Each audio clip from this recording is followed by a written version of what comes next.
merci à vous toutes et tous qui êtes venus ce soir. On va aller assez rapidement parce que, en fait, comme souvent, j'ai été un petit peu gourmand sur les collections et j'ai beaucoup trop de choses à vous raconter. Donc, on va balayer parce qu'on ne pourra pas faire autre chose. Évidemment, vous l'avez compris, 68 millions de spécimens, on ne va pas pouvoir s'attarder sur grand-chose. Et bon, ça c'est juste à peine l'apéritif, mais je voudrais qu'on le retienne parce que la notion de collection, ce ne sont pas que des objets matériels, c'est une idée, c'est quelque chose qui est parfois impalpable, quelque chose qui va être autour de l'idée de quelqu'un ou en l'occurrence pour nous d'une structure. Et puis on a déjà dès 1790 cette idée de garder, de conserver, de préserver, c'est le rôle de la maison. Je vous propose un parcours articulé à peu près autour de ces quatre parties. Alors pour les collections, oui, je voudrais dissiper très rapidement ce qui pourrait être un malentendu ou vu comme une escroquerie, puisque exposer le vivant, en fait, ce soir, on va parler que de l'inerte, quasiment. Mais c'est aussi une dimension importante de notre société, de notre culture, c'est que finalement en Europe occidentale, au moins depuis la Renaissance, énormément de connaissances qu'on a sur le vivant sont fondées sur le cadavre. C'est-à-dire qu'il faut pouvoir attraper les organismes pour pouvoir les disséquer, etc. Et donc c'est aussi ce paradoxe qu'on a parfois à gérer dans les collections.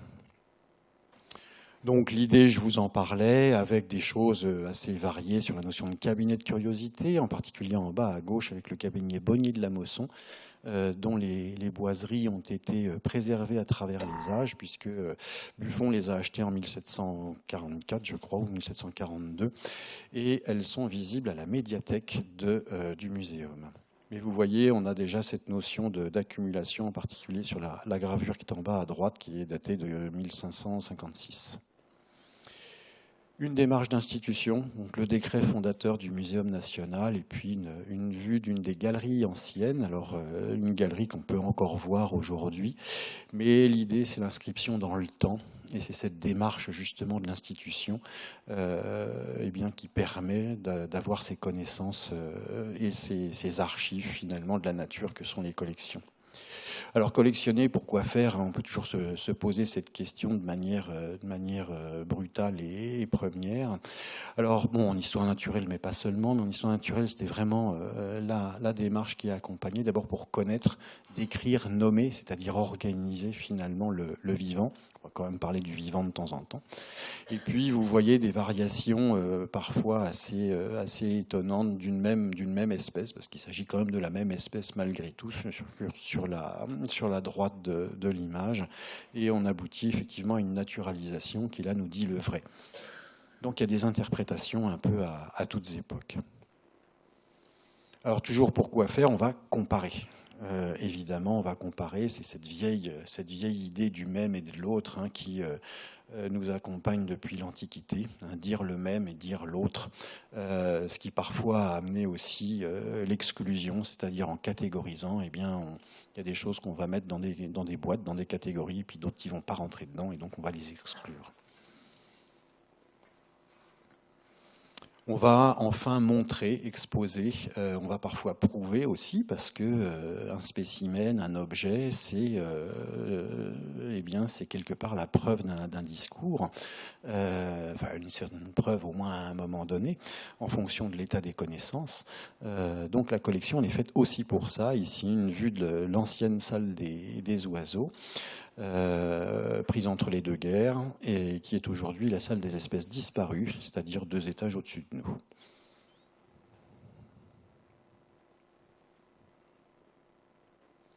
Pardon. Alors après, il y a le comment. Le comment, voilà, ça peut être un fatras, ça peut être quelque chose qui est juste accumulé. Et ça, c'était dans un de nos anciens stocks il y a à peu près 20 ans, avant qu'on change tout ça. Mais en tout cas, ce travail de conservation, bon, je vous le dis de manière un peu brutale, la notion de fabrication, c'est-à-dire si on veut un squelette, eh ben, il va falloir travailler de telle manière qu'on puisse le récupérer eh bien, en l'état le plus complet possible, toujours pour ces exigences de comparaison et de connaissance qu'on a vues précédemment. Et puis ensuite, eh bien, on va le stocker pour qu'il puisse être disponible pour la suite des événements. Et donc, il va falloir pérenniser tout ça. Donc garder, et vous voyez aujourd'hui, en haut, vous avez le résultat extrêmement récent du déménagement de collection de micropaléontologie. Là, on est à peu près sur 1 million d'objets. Et puis d'autres choses, soit qu'on a gardées dans leur conditionnement d'origine, et qui peuvent toujours servir. La recherche est toujours possible sur ces échantillons. Des techniques simples, finalement, qui sont très efficaces, parce que vous voyez avec cet herbier qui a été réalisé vers 1780-1800, l'idée c'est de doter l'eau tissulaire des organismes afin d'éviter la décomposition, en fait, tout simplement. Et donc cette méthode d'herbier, c'est-à-dire de presser un échantillon entre deux feuilles de papier, ça a très bien fonctionné pour les végétaux, puisque je vous indique que le plus ancien qu'on conserve ici date de 1558, donc c'est quand même pas si mal, mais on s'est essayé l'herbier avec d'autres choses, et en particulier Bernard de Jussieu, vous voyez là encore au XVIIIe, a tenté un herbier d'insectes. Alors bon, vous comprenez tout de suite la limite de ce genre d'objet, parce que la libellule n'est pas fixée sur les papiers qui la documentent. Et puis, faut pas appuyer trop fort non plus, parce que sinon ça va mal tourner. Et puis on a essayé ça aussi. Là, on est pareil, on est sur la dernière partie du 18e. Et bon, voilà, c'est pas seulement un objet un peu bizarre. Il faut vous figurer que une partie du monde vivant a été décrite à partir de ce genre d'objet. Donc, il faut avoir un peu la foi, c'est sûr, mais il n'y avait pas de photo à l'époque. Donc, on a fait ça comme ça. Et d'ailleurs, l'étiquette rouge qui est en haut indique qu'il s'agit d'un ensemble de spécimens types, c'est-à-dire c'est les premiers qui ont servi à donner, à définir une nouvelle espèce et donc à donner un nom nouveau. Ces types sont référencés dans tous les musées du monde par ce genre d'étiquette rouge. Alors, à la même époque ou à peu près, on a quand même quelques traces de taxidermie, puisqu'on va continuer dans la fabrication, avec ce chimpanzé qui est toujours dans les réserves de la maison muséum, et vous voyez qui est daté naturalisé en 1744. Alors, quelques évolutions techniques assez étonnantes parfois, et puis je vous ai mis une photo, évidemment, ça c'est pas à Paris, c'est en Italie, mais c'est le plus ancien spécimen naturalisé connu au monde, vers 1530. Alors des progrès, des évolutions, des hésitations, il en va, si on parle d'évolution technique, ça veut dire que ce qu'on constate aujourd'hui, c'est les rameaux qu'on réussit. Tous les autres ont disparu. C'est comme les êtres vivants. Donc un mannequin, vous voyez vers 1721, montage d'un éléphant à Moscou au milieu, vous voyez là on est quand même dans le bricolage rustique, on ne sait plus si on est dans la charpente, fabriquer un poulailler ou que sais-je, et puis des mannequins contemporains, c'est-à-dire avec d'autres matériaux. Une taxidermie qu'on a appelée souple, pourquoi? Parce qu'en fait, les matériaux de rembourrage sont très très souples. C'est un peu, vous pouvez faire, tiens, si c'est trop gros, j'en enlève un peu, je tire dessus, et puis si c'est trop petit, ça fait rien, j'en rajoute. Enfin, c'est un peu Monsieur Plus de Balzen, quoi. Mais ça fonctionne assez bien. Mais vous voyez qu'on a quand même des mannequinages qui sont très très hétéroclites, et en termes de conservation, ça c'est des choses qu'on va retrouver, qui vont avoir une certaine difficulté à être préservées. Et puis cette photo d'un petit félin qui a été démonté, donc on voit quand même le crâne sous la forme de la capsule céphalique, mais tout l'entourage entre de la glaise, du plâtre, de la fibre, de la ficelle, enfin un peu tout ce qui traînait dans l'atelier, quoi. Mais pour donner une forme, comme cette girafe, qui est assez ancienne, enfin qui était assez ancienne, parce que malheureusement elle a été détruite. Et puis une autre technique qui est beaucoup plus contemporaine, que j'appelle la taxidermie rigide, où là le taxidermiste va se transformer en sculpteur. Donc ça demande un peu d'autres connaissances, un coup d'œil particulier, un bon coup de crayon aussi, parce qu'il faut savoir décider. Voilà, des choses comme ça. En bas à gauche, vous avez le mannequin, même si la photo n'est pas très qualitative, du lion qui ferme la caravane au premier étage de la galerie. Bon voilà, après il y a heures et malheurs de la taxidermie moderne avec des histoires acides, des soucis qui éclatent contre lesquels on ne peut pas faire grand-chose, malheureusement. Et puis on va avoir évidemment aussi des évolutions au fil du temps, qui reflètent également quelque part la manière dont nous percevons la nature à différentes époques. Bon là c'est peut-être un peu schématique, mais enfin en tout cas ça me permettait de pouvoir vous présenter ça de manière assez rapide, parce que c'est des choses qu'on peut voir dans beaucoup de musées, beaucoup de collections, et on les voit de la même manière aux mêmes époques. Donc c'est ça qui est aussi assez intéressant. Vous voyez, bon, là sur les 3 individus qui sont dans les réserves chez nous entre 1817 et 2010, c'est-à-dire sur 200 ans. Bon, c'est pas forcément révolutionnaire, mais quand on en voit un comme ça, c'est pas exceptionnel. Quand on en voit beaucoup, on finit par se dire qu'il s'est quand même passé quelque chose. On va avoir aussi des évolutions sur la manière de voir et de représenter les oiseaux, alors qu'ils paraissent plus faciles à faire. Et en fait, bon, quand vous prenez celui qui est en haut à gauche, si vous mettez ça dans la nature, ça ne tient pas debout. Il va tomber tout seul. Ça ne peut pas fonctionner. Mais ce n'était pas grave, parce que ce qui comptait finalement, c'était de pouvoir montrer les choses, encore une fois de pouvoir les comparer. Et la notion d'exactitude anatomique ou de restitution dans un milieu naturel n'apparaissait que peu. La même idée sur des poissons. Mais la taxidermie, finalement, c'est comme la pâtisserie. Vous avez les bons, puis vous avez les autres. Alors effectivement, il y a des choses qui ne subsistent pas très très longtemps. Il y en a qu'on a gardé, mais on ne sait pas pourquoi. Comme celui qui est sur la droite en haut de votre écran. On peut avoir des choses qui peut-être ont été inspirées de manière lointaine, mais ça on n'en sait rien, en tout cas des modes de présentation avec une taxidermie victorienne dans une petite boîte, donc qui est plutôt assez réussie, on est vers 1890-1900. Ça a été un genre extrêmement populaire en Angleterre, et puis la manière dont finalement les bancs de poissons ont été réalisés à la galerie. Qui sont une réalisation qui est qui a été assez pionnière à son époque, à la fin au début des années 90. Alors on peut faire aussi des choses un peu plus ambitieuses. Là, c'est pas chez nous, vous l'avez compris, c'est dans un musée du Danemark. On peut faire encore un peu plus grand, comme à Chicago. Et puis on peut faire des choses que vous connaissez encore un peu plus grand, puisque là c'est tout un bâtiment en fait qui va être concerné. Et voilà, cette exposition, cette présentation en fait du vivant, elle est forcément à un moment ou à un autre scénarisée. On a besoin effectivement de mettre en mouvement, de pouvoir asseoir le discours sur des spécimens, des échantillons, des individus également, qui vont se prêter à ce support de discours. Je suis désolé pour la très très mauvaise qualité en haut, c'est la galerie alors qu'elle était fermée. Avec des photos sur des pellicules qui n'ont pas toujours été très longévives.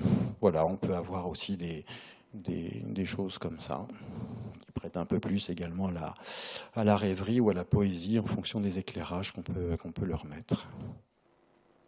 Alors une autre partie encore sur la notion de production, puisque Jeanne-Marie l'a rappelé tout à l'heure, 68 millions de spécimens, c'est beaucoup, sachant qu'un éléphant, ça compte que pour un. Donc bon, c'est gros, mais c'est pas beaucoup en nombre. Donc une vue de la zoothèque, avec des collections ornithologiques de toutes époques. Et en fait, là, ce qui a prévalu à l'organisation de la collection, vous voyez, on est déjà dans un système de boîtes, de casiers, etc. Eh bien, c'est un ordre scientifique et pas forcément un ordre historique. Donc des productions effectivement sur lesquelles on peut se poser des questions, puisque c'est toujours la collection, à quoi ça sert. Il y a quand même un élément qui compte beaucoup chez nous au muséum et qui a beaucoup compté en France, c'est l'influence que Buffon a pu avoir, parce qu'il avait besoin d'argent. Vous allez me dire c'est une banalité, mais en tout cas lui, en s'adressant aux deniers royaux, avait réussi à faire admettre l'idée que le savant pouvait améliorer la vie quotidienne. Donc ça avait quand même suscité l'intérêt des bailleurs de fonds. Mais on est resté avec cette idée que la collection et le savoir permettent d'élever les choses et d'élever la vie en général. Et c'est d'ailleurs pour ça que les révolutionnaires ont réussi à garder les collections au motif de l'éducation du peuple. Et d'ailleurs, le signe en est que pendant très longtemps, les musées ont été sous l'administration du ministère de l'Instruction publique et que vous êtes dans un établissement qui est géré en partie par le ministère de la Recherche. Alors produire, organiser, bon, on l'a déjà vu un peu. Comment on en arrive là? Eh bien, on va en arriver là petit à petit. Toujours ces cabinets de curiosité, parce que finalement, il faut revenir aux sources pour comprendre aujourd'hui pourquoi on en est là. Donc, il y a effectivement des exigences qui sont directement liées à la démarche scientifique elle-même, puisque en fait dans une organisation l'idée c'est de pouvoir retrouver les choses, hein. C'est le principe d'une bibliothèque, d'un stockage d'archives, c'est le principe que vous pouvez avoir chez vous aussi dans la manière dont vous rangez votre cuisine ou que sais-je.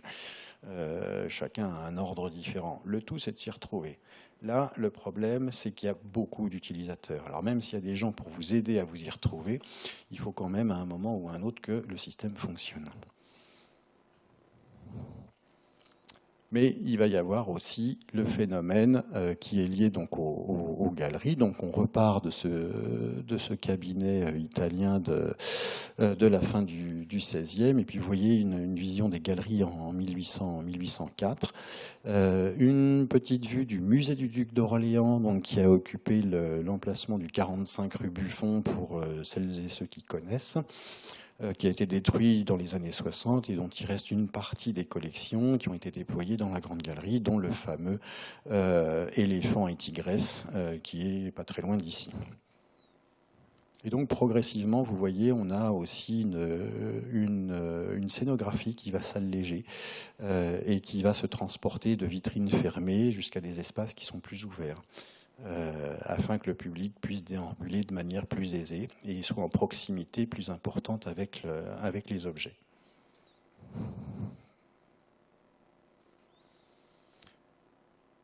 Le savoir, on en a déjà parlé. Les étiquettes dans une collection, c'est super important parce que sinon, ça n'est qu'un objet que vous mettez sur la cheminée et qui vous sert à rien. C'est toute la différence. On est encore en herbier de poisson, un autre producteur, un autre collecteur. Alors la photo ne pouvait pas vous le montrer, mais en fait, ces petits balistes sont collés sur du papier qui est lui-même fixé sur une planchette de bois. Alors je ne sais pas si c'est parce qu'ils n'avaient pas de place ou pas de fourniture, mais de l'autre côté de la planchette de bois, il y a la même chose. Il y a d'autres poissons.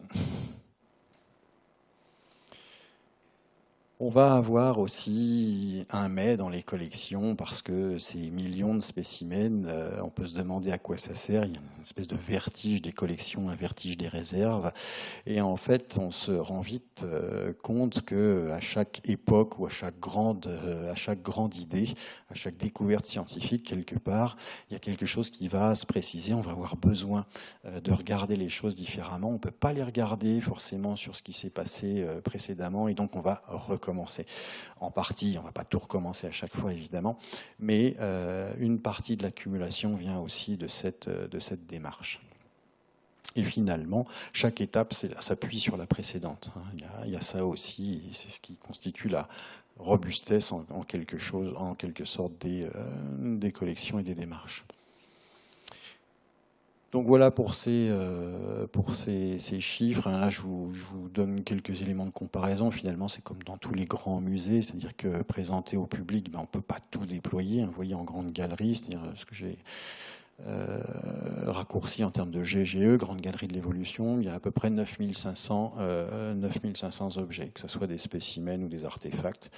Et donc en réserve 68 millions, 130 millions de spécimens dans les collections naturalistes françaises, répartis en je ne sais plus combien, 200 grands ensembles à peu près. Donc des vues encore de la zoothèque, ce bâtiment souterrain qui avait été le prélude à la rénovation de l'ancienne galerie de zoologie transformée en galerie de l'évolution. Une vue de squelette de cétacés, vous voyez, rangé un tout petit peu différemment que l'image qu'on a vue il y a 5 minutes, sur un site qu'on a ouvert en 2009 à quelques dizaines de kilomètres de Paris, et puis des travaux de plus en plus fins et précis d'organisation du stockage. La conservation, mieux connaître, mieux faire, quelques exemples. Alors, c'est pas seulement du avant-après, c'est comment on évolue de manière à pouvoir permettre aux utilisateurs de travailler avec ces collections, à la fois en sécurité pour eux-mêmes et pour les objets. Bon, évidemment, c'est presque caricatural, parce que des crânes d'éléphants, c'est un peu plus lourd que des crânes de souris. Et donc, ça oblige à réfléchir un peu différemment à la manière dont on va les conserver, donc surtout, on va pouvoir les faire bouger. Parce que c'est pas le tout que ça soit stocké dans une réserve, il faut quand même qu'on puisse le sortir, mesurer, etc. Bon, c'est parfois... disons que ça donne matière à réfléchir de temps en temps. En espace public, eh bien c'est pareil, on a des conditions de conservation qu'on appelle in situ à observer, et puis en fait à maintenir le mieux possible. Alors, il y a des machineries qui vont nous aider, mais il y a aussi une surveillance très fidèle, très fine, quotidienne dans le cas de l'équipe que j'anime, qui intervient tous les matins dans les galeries, et qui en rotation intervient sur d'autres espaces muséaux des sites parisiens du musée. Voilà, faire durer cette image du grand pingouin, une espèce disparue en 1844. Il y en a 75 connus dans le monde seulement, et on en a 6 ici, sous des formes différentes. Des gestes, les gestes du petit matin, les gestes à 7h, 8h du matin avant que on ouvre les portes et que le spectacle reprenne. J'ai pas résisté au fait de vous proposer cette image de Peigné la girafe parce que vous me l'auriez posée, donc autant que je prenne les devants. Voilà, on peut, pour du quotidien, on peut faire ça. Pour des choses plus complexes, il va falloir monter des échafaudages, donc ça, c'est pas toutes les semaines, évidemment. Une autre section, un autre chapitre, si vous le voulez bien. Donc les collections racontent aussi des histoires. Alors une histoire naturelle, bien sûr, puisque c'est celle qu'on attend dans un musée d'histoire naturelle. La notion de diorama n'existe plus à Paris. Celui-ci a été pris dans la baie de Somme. Sur une collection qui est visitable, qui est assez intéressante, mais finalement on voit bien cette restitution du milieu, et quelque part ce côté éducatif se révèle ici. On a un certain nombre d'éléments avec qu'est-ce qu'on trouve sur la dune, et est-ce que la dune se stabilise ou pas, quelles sont les espèces qui fréquentent la dune, à quelle époque, etc. Donc on peut avoir effectivement tout un discours qui là est proprement le reflet des connaissances à une période donnée. Alors des histoires un peu moins naturelles, mais justement par rapport à cet état de connaissance, eh bien vous voyez à droite l'oiseau dans son milieu naturel, et puis à gauche un spécimen dit de l'ancien cabinet, c'est-à-dire antérévolutionnaire, qui était ressoclé probablement avant l'ouverture de la galerie, donc je vous ai mis vers 85-88, mais on ne sait pas très bien. Et là, en fait, peu importe le mode de vie de l'oiseau, on s'en fout complètement. Ce qui compte, c'est de pouvoir le montrer. Alors il est perché, parce qu'un oiseau, de toute façon, dans l'imagerie populaire, c'est perché. Voilà. Donc peu importe. Alors on peut avoir aussi des choses comme ça, qui influencent qui? Est-ce que c'est le taxidermiste ou est-ce que c'est le graveur qui influence le taxidermiste? Ça, on n'en sait rien. C'est un peu la poule et l'œuf, hein, cette histoire-là. Mais c'est assez rigolo, et à partir du rhinocéros que vous pourrez voir au troisième étage de la galerie, qui lui a été naturalisé en 1793 ici, eh bien, une version précédente, vous voyez, en 1982, donc la galerie était déjà fermée, il était encore avec la corne de rhinocéros noir dont on l'avait affublé. C'est un rhinocéros royal quand même, alors avec une corne un peu nulle comme ont les rhinos indiens, ça allait pas. Donc les taxidermistes de je ne sais pas trop quelle époque ont bricolé ça pour que ça fasse quand même un peu plus sérieux, quoi. On a eu à peu près la même chose avec le squelette de l'éléphant de Louis XIV qui est en galerie d'anatomie comparée, à qui on avait mis des défenses qui étaient beaucoup trop grandes pour elle, sauf que pas de chance. Peter Boulle, un des peintres de la ménagerie de Versailles, avait représenté cette éléphante qui a des pointes qui sont toutes petites. Donc voilà, zut, ça s'est vu. Donc voilà, il y a une autre histoire, celle des techniques qu'on a déjà un peu vues, hein, ici en 3 étapes pour du gros, avec au milieu René Chauvency, c'était un taxidermiste du service de muséologie ici au muséum en 79, qui avait été assez pionnier sur une approche de mannequin en papier mâché. Voilà, on a d'autres époques comme ça. Et puis on a une histoire aussi, ce que je vous disais, c'est que les collections racontent la manière beaucoup dont on considère la nature à une certaine époque. Alors on peut voir ça comme ça avec ces collections cinégétiques. Là on est dans un musée de la chasse à Gien. Donc voilà, des présentations qui sont ce qu'elles sont, mais qui reflètent vraiment un certain passé. Et on a pu avoir des choses comme ça aussi. Donc là, les deux personnages posent au pied d'un ensemble de crânes de bison aux États-Unis, qui était dans le cadre de la lutte contre les Indiens. Donc on a détruit les bisons pour les priver de nourriture, mais finalement, voilà, on n'arrive qu'à des trucs comme ça. Et puis en haut à droite, c'est le pigeon migrateur, le pigeon ou la tourte voyageuse, pardon, pour employer le nom juste aujourd'hui, dont Audubon, vers 1830, disait que les vols obscurcissaient le soleil, donc des populations estimées en milliards d'individus, donc vers 1830-1835, et le dernier pigeon migrateur est mort en 1913 dans un zoo. Et ça, c'est que, entre guillemets, du tir au pigeon par les colonisateurs des États-Unis, juste pour aller faire le coup de pétard pendant le week-end, quoi.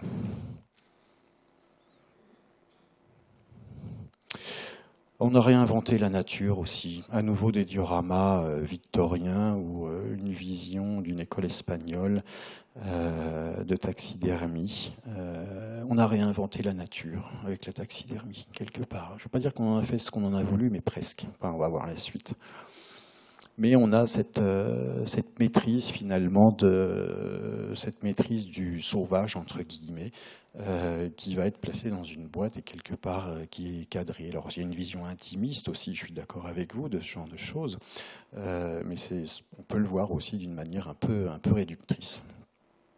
Très réductrice avec ces paradis d'oiseaux, alors qui sont un lointain renvoi à la notion de microcosme chère au cabinet de curiosité du XVIe, où l'idée était de pouvoir rassembler tout ce qu'on connaissait de la nature dans un volume le plus petit possible.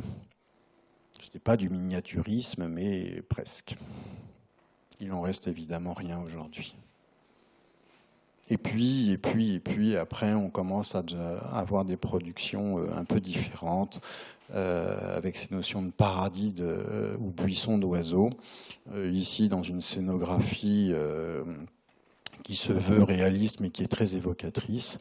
Il n'y a plus de critères autres qu'esthétiques. On n'est plus du tout dans la science, là. Et puis de la même manière sur celui du bas avec un cadre en polygone, là, c'est vraiment un objet un peu curieux, quoi. Et puis ça continue un peu plus tard avec une nature qui va être théâtralisée, et c'est à ce moment-là qu'on va avoir le développement des grands musées d'histoire naturelle en Europe, enfin en tout cas au moins dans la civilisation occidentale. Il y en a aux États-Unis également, mais de la même manière, qui sont à peu près fondés sur les mêmes ressorts. Donc voilà, avec l'homme qui est confronté à la sauvagerie, et puis qui va être finalement capable d'apporter un certain ordre en classant d'abord ce qu'on a vu au début, connaître, classer, mettre dans des boîtes, éventuellement exclure. Et puis, on peut se poser aussi des questions sur ce verset de la Bible. Est-ce que c'est pas finalement le fondement lointain de la systématique que l'homme donne un nom à chaque bête de la terre, chaque oiseau du ciel et chaque poisson de la mer ? Et puis là, on arrive un peu au bout du processus avec des dioramas très très gros. Bon, là, c'est pas Paris, parce que Paris n'en a jamais voulu. On est à l'African Hall à New York. Mais là, on a effectivement la recréation, une forme de démiurge quelque part de la démarche. Et puis, ça continue. Et on en revient à des choses qui sont beaucoup plus épurées, où on revient finalement à l'objet premier, de la collection, c'est-à-dire le spécimen. Alors parfois dans des scénographies qui sont extrêmement épurées, voire minimalistes ou presque disparues. Vous voyez assez rapidement la progression entre un diorama en haut qui est encore assez réaliste, et puis quelque part on a juste une évocation. Finalement les pics, ouais, bon, ça va, c'est bon, c'est des oiseaux grimpeurs, donc on va mettre que des branches, ça suffit à supporter le discours. Et puis pour le dernier, qui est une espèce disparue aussi, bon, voilà, on va juste réduire l'idée de grimpeur. Même pas un support. Et puis oui, une mystification, parce que une taxidermie, c'est une autre escroquerie quelque part. Parce que on vous propose, on vous dit, l'animal il est comme ça. Mais c'est pas sûr. Aujourd'hui, on a des photos, on a beaucoup de documents. Mais jusqu'à une époque très récente, la taxidermie, c'était le seul moyen de pouvoir voir certaines espèces en dehors du cadre naturel, ce qui parfois était très très exigeant, voire impossible, en particulier pour les espèces tropicales. Et donc finalement, je vous dis que c'est comme ça. Ah ouais, en fait non, pas forcément, c'est pas sûr. Et puis, il y a toujours une interprétation. Même si le taxidermiste cherche, comme on l'a vu parfois tout à l'heure, le plus possible à s'effacer devant la réalité de son sujet, il y a toujours une manière de faire. Ici, dans la maison, on reconnaît la patte de certains taxidermistes. Non pas parce qu'ils étaient mauvais, mais parce qu'au contraire, ils avaient une manière à eux de traduire finalement ce qu'ils voyaient. Il y a toujours cette petite distance entre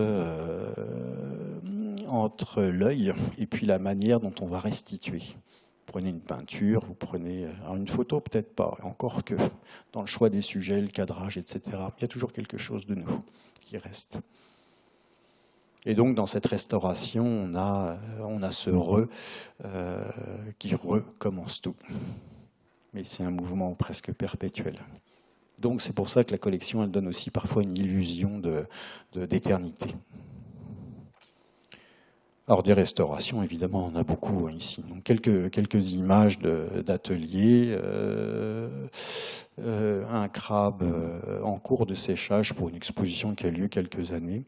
Je vous ai mis 10 ans déjà, parce qu'à l'époque où je dirigeais les ateliers de taxidermie, il m'a incombé de toiletter la galerie de l'évolution pour les 20 ans. C'était pas pour les 30 ans, c'était pour les 20 ans.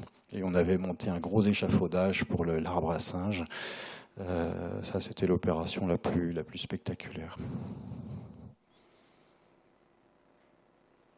Alors non, c'est pas que des objets, on l'a vu au début, hein, la collection entre le visible et l'invisible, hein, on est entre les deux. Alors après, il y a une autre approche de la collection. Oui, les mots sont un peu chocs, mais voilà, des images comme ça, pareil à New York, peuvent y faire penser. À quoi ça sert tout ça? À quoi ça sert de continuer? Est-ce qu'on a encore besoin? D'aucuns disent oui, d'autres se posent des questions. Après, il faut organiser la manière dont on va exploiter également, dont on va pouvoir valoriser ces ensembles-là.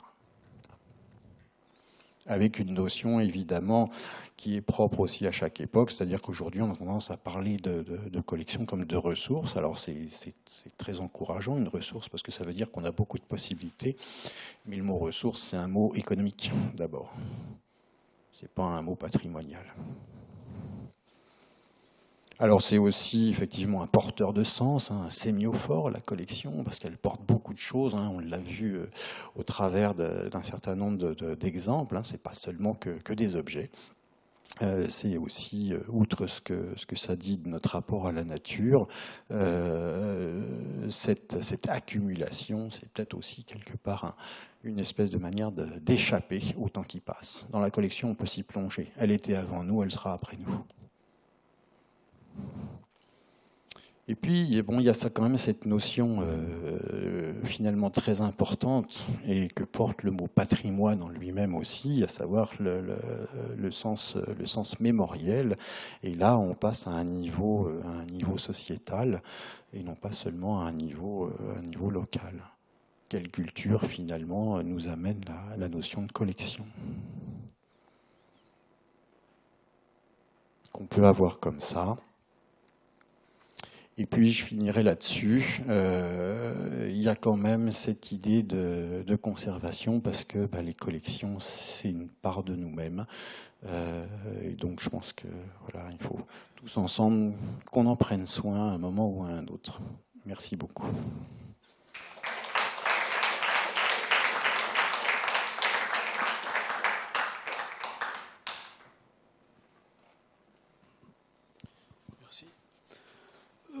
C'est une remarque plutôt qu'une question, mais tu n'as pas beaucoup parlé de l'aspect scientifique des collections et de l'apport scientifique des collections. Tu as beaucoup insisté sur l'aspect historique et patrimonial, mais ça serait peut-être une autre conférence en soi. C'est le propre des collections, c'est qu'elles sont situées à un carrefour. Alors j'en ai parlé un petit peu au début avec cette idée de décrire, nommer, de classer. Mais bon, voilà, exposer le vivant, c'était pas forcément, disons, aller trop loin dans cet axe-là. Après, on pourrait effectivement évoquer ce biais que tu soulignes, ne serait-ce que par les 5 grandes missions de la Maison Muséum. La recherche, la collection, l'enseignement, l'expertise et puis la diffusion. Donc il y a la recherche finalement est toujours à la base puisqu'elle permet de préciser les savoirs. Et sans les savoirs, eh bien finalement, on n'a que éventuellement des beaux objets, mais ça, sur le beau, on pourrait en discuter beaucoup.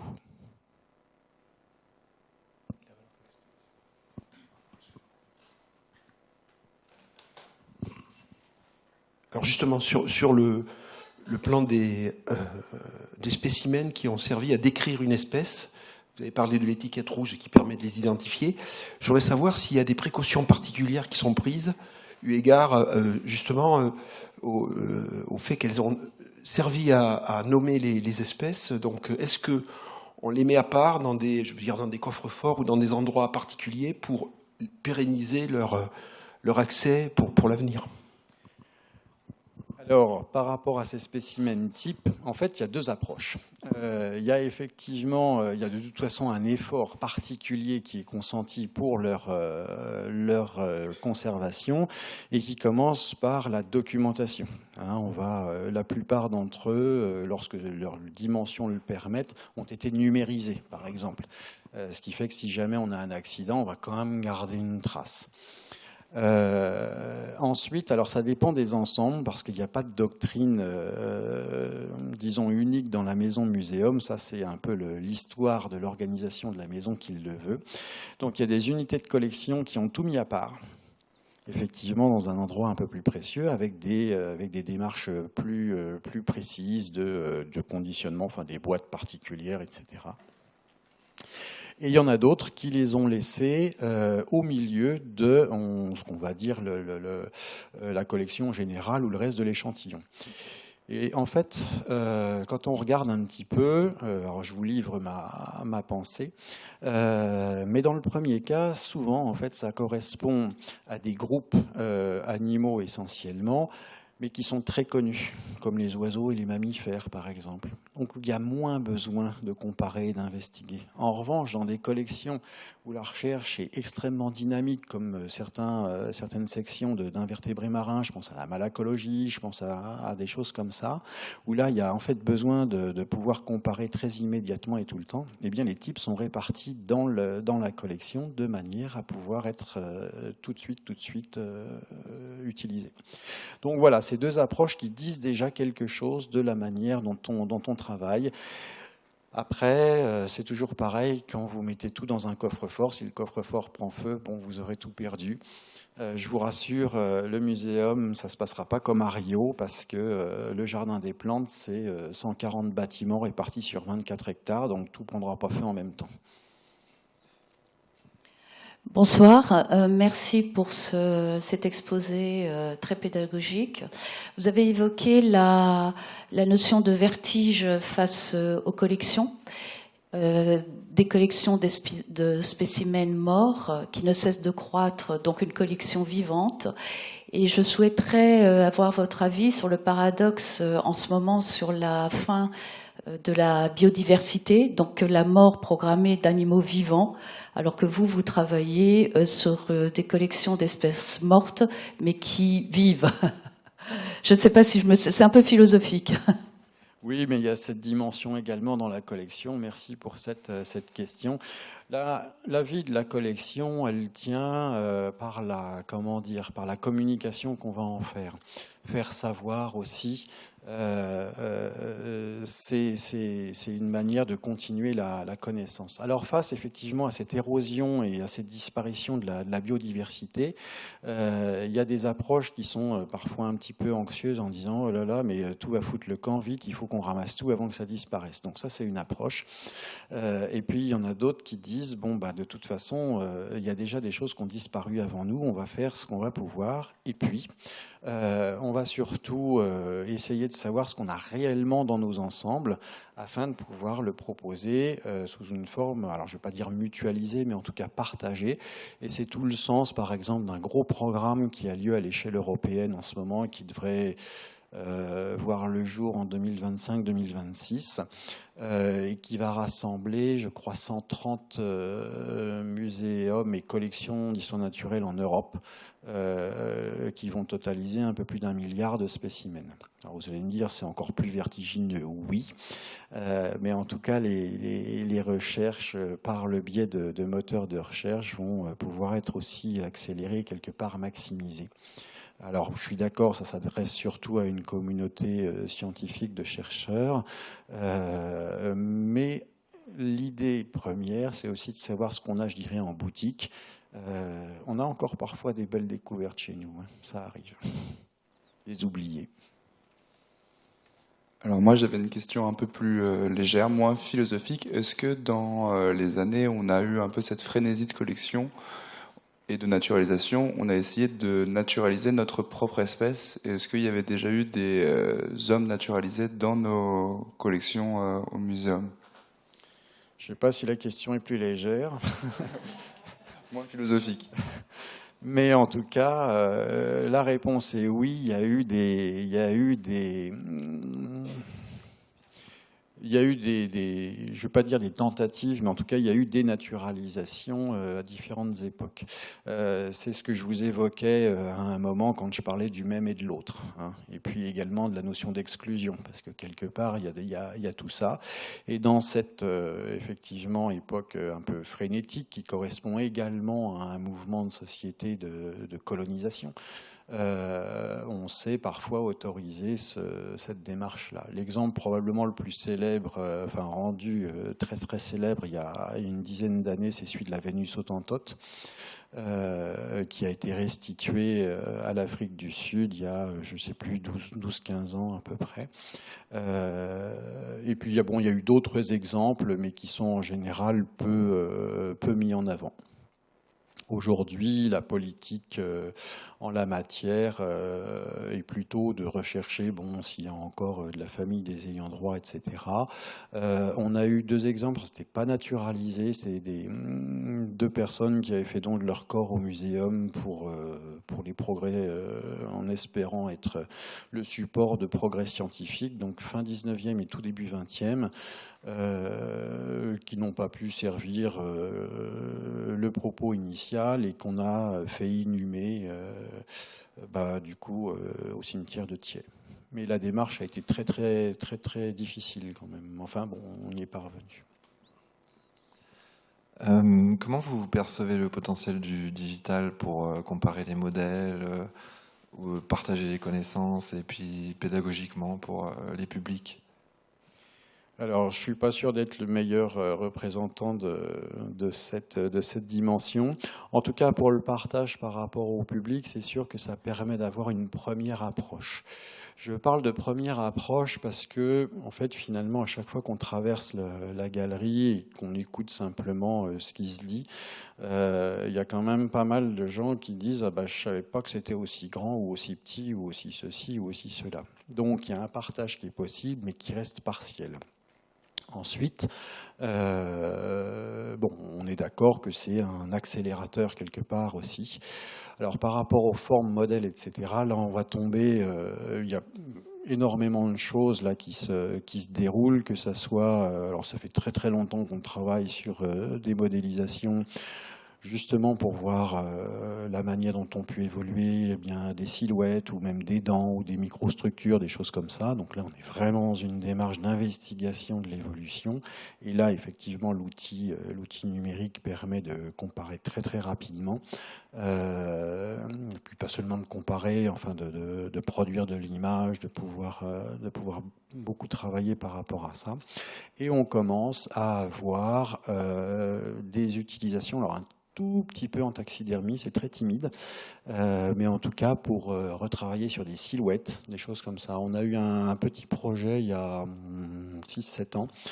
Ça a été un de mes derniers en tant que responsable des ateliers, où on a retravaillé un squelette de tigre qui est au Parc des Félins maintenant, donc avec quelqu'un qui était graphiste. Et qui a travaillé à partir de photos simplement de tigres, le tout confronté au montage. Et c'est vrai que le préparateur ostéologique qui lui travaillait comme ça, dévisu, à peine avec un croquis, ça a été un peu une révolution. Donc ça s'exprime dans énormément de domaines. Je ne vous parle pas de l'entomologie, de la botanique, enfin tout ça c'est évidemment beaucoup de développement dont on ne connaît pas encore le 10e, probablement.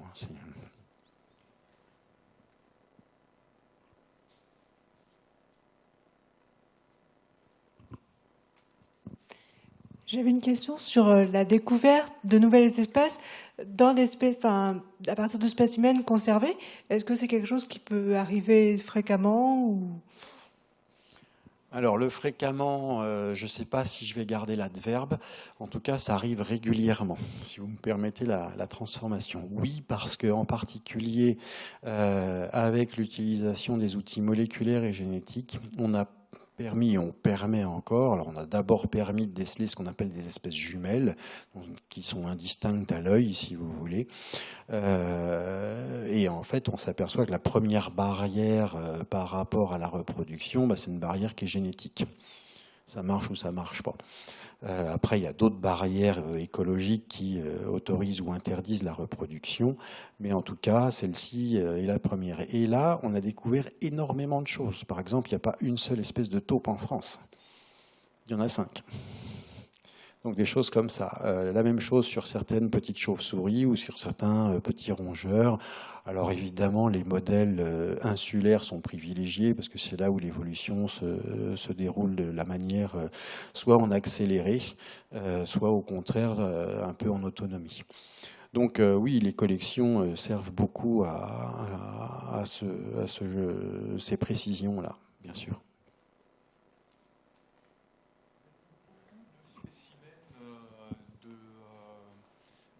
Des spécimens types déterminés par Carl von Linné.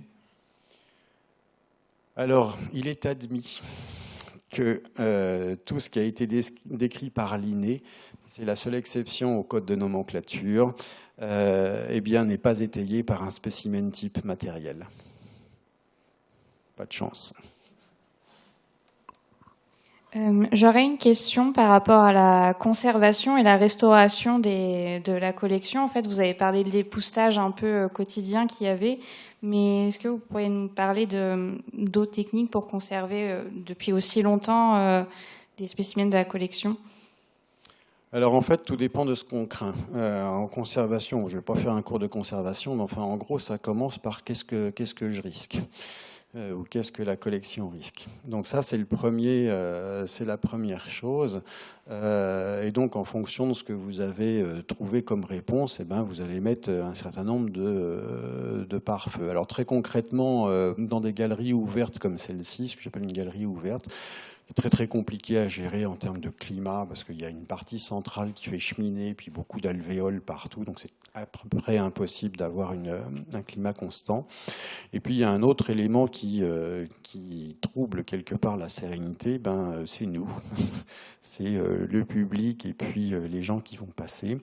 Une petite illustration de ça, au moment de l'inauguration de la galerie de l'évolution, donc en 94, il y avait tellement de gens dans la galerie en même temps, la jauge sécurité avait été dépassée, je n'ai jamais su de combien, mais en tout cas, le public avait chaud, donc générait de la vapeur d'eau qui a condensé sur les piliers de métal, et donc ça coulait. Donc ça, c'est des choses effectivement complètement inattendues. Après, on a effectivement la difficulté technique des différentes taxidermies, des différentes périodes de taxidermie à gérer. En gros, si vous voulez, ce qu'on régule là où on est le plus attentif, c'est tout ce qui va être température, lumière, et puis ce qu'on appelle hygrométrie, c'est-à-dire la quantité d'eau dans l'air. Et puis après, on va avoir dans la vie de la collection tout ce qui va être à caractère un peu mécanique, toutes les tensions. Et puis, lorsque ça lâche, c'est-à-dire c'est un peu l'échec de la conservation dite préventive, et on va partir en conservation curative, c'est-à-dire à l'atelier. Alors là, les techniques ont beaucoup évolué. Là, on pourrait y passer, on y passe encore des colloques entiers d'ailleurs. Donc, je pense qu'en quelques minutes, ça va être un peu utopique. Mais en tout cas, on a énormément progressé sur des techniques qui sont à la fois de moins en moins invasives, parce que finalement, une restauration, ça reste assez traumatique pour les spécimens, ou en tout cas pour ceux sur quoi on travaille. Et donc moins invasif, et puis un peu plus longévif aussi. L'idée, c'est pas avoir à recommencer tous les lundis matins, quoi. Eh bien, bonne fin de journée, bon retour et merci encore.